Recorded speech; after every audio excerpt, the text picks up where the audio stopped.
Okay, in this recording I'm going to show you how to make lettering out of images just simply in Adobe Photoshop.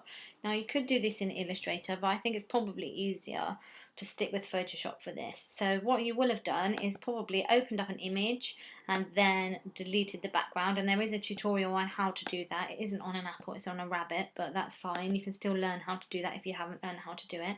Then you are going to drag your image into your other document where you can start working on it. So I just want to show you something quickly. If you hover your images together, you will get that they will tab onto the same image, which is quite handy. But if you wanted to copy and drag something straight across, it doesn't make it easy to drag it on. You could probably copy and paste, so let's try. Oh no, you can't copy and paste. So what you've got to do is drag them out like so that you've got two separate documents, and then what you can do is once you've moved to the side, you can collect your image and just drag it straight on to your background. I'm not entirely sure whether that's gone grayscale. Let's have a look.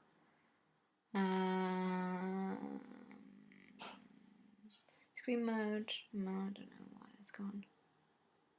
Image mode. Oh, we're in a grayscale image, so let's change it to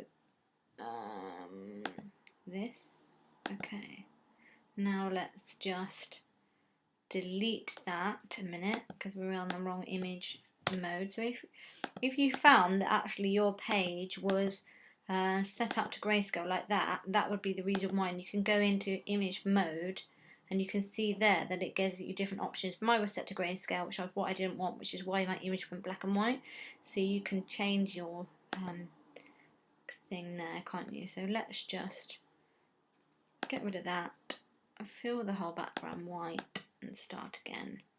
Get rid of this, we don't need that. Okay, so now I'm going to do what I started off doing, drag my apple across, and you can see I've got a nice little apple down here, and what I'm going to do is I'm going to make an apple, an A shape with that apple, just as a quick example demonstration to you. So what I'm going to do is I'm just going to make it a little bit bigger because it's a bit too small. So I'm going to edit, transform, scale, like so, hold down shift, right click and drag out. If I don't hold down shift, it will change the shape of the image, which is not what I want to do.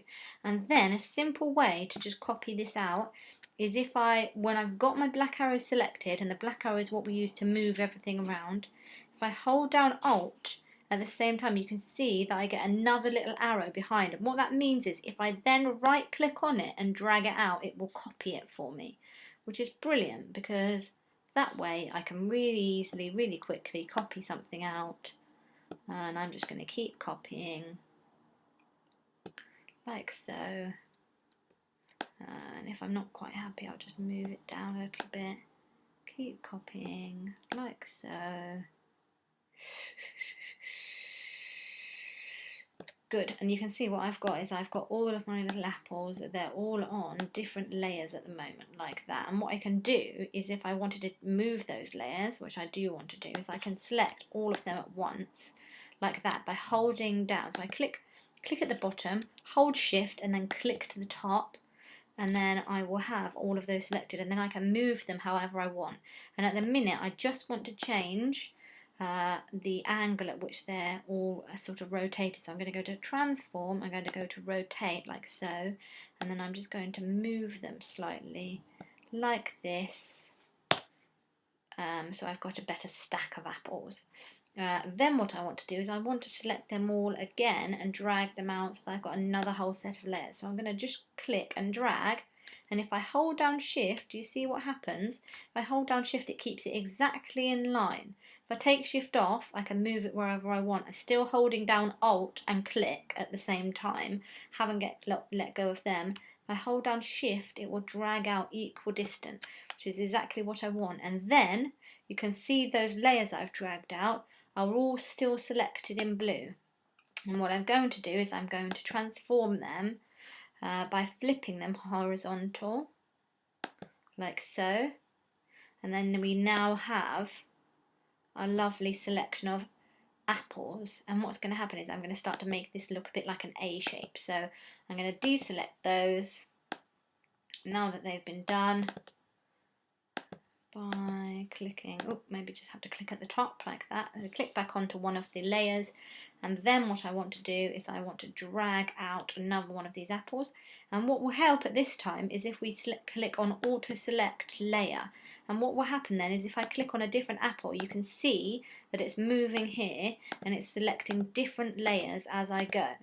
And that's really helpful because it means that I don't have to worry about which layer I'm on, because they're all called the same layer at the moment. So I think I'm going to come down here and I'm going to drag out another layer here with my arrow, holding down Alt, so that I've got a nice, oh, it's not quite big enough for two, but I'm just going to try and eke them in.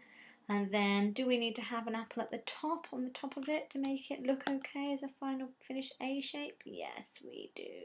So then I'm going to drag my apple out to the top, and then I have a really simple way of creating a typographic letter A out of apples. And obviously you could do that with all sorts of different objects. It's on a lovely, nice, white, clean background, and the actual image looks really nice and clean and well put together. Okay, so that is the end of this tutorial.